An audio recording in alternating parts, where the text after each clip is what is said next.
All right, let's dive right in. If you're building automated systems and you're constantly trying to balance speed with safety, then this is for you. We're going to break down one of the most powerful patterns out there today, human in the loop, or HITL, and how it helps you build approvals that can actually scale. Look, if you only take one single thing away from all of this, let it be this quote right here. Humans for judgment, AI for speed. This is it. This is the North Star for building smarter, more reliable systems. It's not about people versus algorithms. It's about getting the best of both worlds. The incredible speed of AI paired with the deep, nuanced judgment that, only a human can bring to the table. So to really get this, we've got to start with the most basic question of all. Why does this even matter? What's the problem we're actually trying to solve here?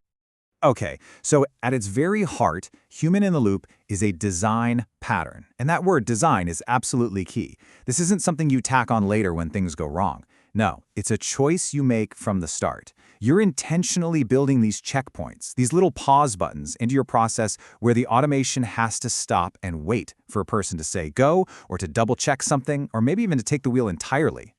And this lays out the fundamental trade-off perfectly.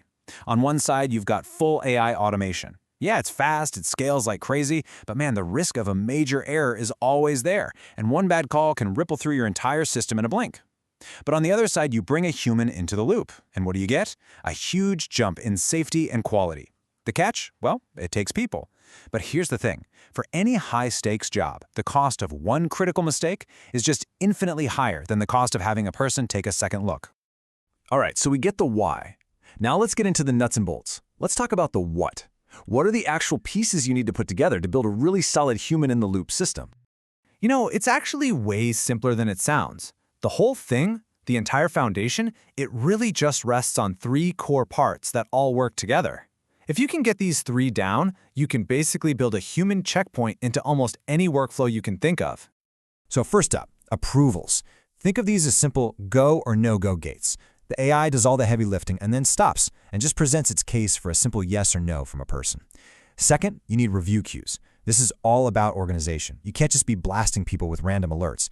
A good queue lines up the cases that need a human eye, it prioritizes them, and it lets your experts work through them one by one, super efficiently. And third, escalation rules. This is the brains of the operation. It's the logic that decides exactly when a task is just too risky or too weird or too important for the AI to handle on its own, and then it automatically kicks it over to that human review queue. So we've got the building blocks. Now, how do we actually use them? Where do you put these components to work in the real world to get the most bang for your buck? Well, it usually comes down to three classic situations. First, high-risk decisions. We're talking about things like huge financial approvals, AI in medicine, or moderating really sensitive content, anywhere a mistake could have massive consequences. Second, ambiguity. AI loves clear-cut rules, but the real world is messy. It's full of gray areas. When your policies aren't black and white, you need a human to read between the lines. And finally, pretty much any workflow where at the end of the day, a person is the one who's ultimately responsible. You got to give them the final say. Oh, and here's the best part. A really cool bonus.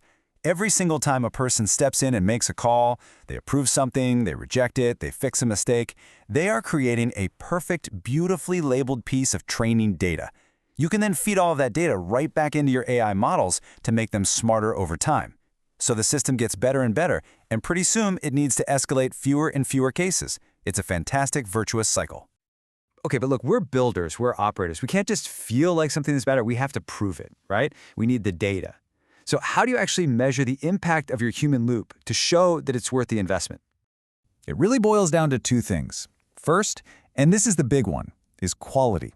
Are you seeing fewer errors? Is your decision accuracy going up? That's the main prize. But you also have to track time. How long does it take a person to review each case? That's your cost. The whole game is to push that quality number as high as possible while keeping the time number as low and efficient as you can. And this right here is what success looks like. Check this out. For something like financial approvals, putting a human in the loop could take your critical error rate from a really scary 4.5% all the way down to less than 0.1%. I mean, that's a total game changer. Or for content moderation, you might see your accuracy jump from 85% to a nearly perfect 99.5%. These are the kind of numbers that really prove the value of this whole approach. So as we start to wrap this up, we've kind of reached our own final checkpoint. What's the one big idea, the key takeaway you should have in your head? It's this. Human in the loop is not some optional feature. For any workflow that is even remotely safety critical, it has to be your default setting. You start by designing for safety, and then you figure out how to make it fast. You never, ever start with speed and then try to bolt on safety as an afterthought. It just doesn't work. And that really just leaves us with one last question for you to think about. When you look at the systems you manage every single day, what is the one workflow that you could make safer, maybe starting tomorrow, just by designing a simple checkpoint for a human in the loop? Thanks for watching.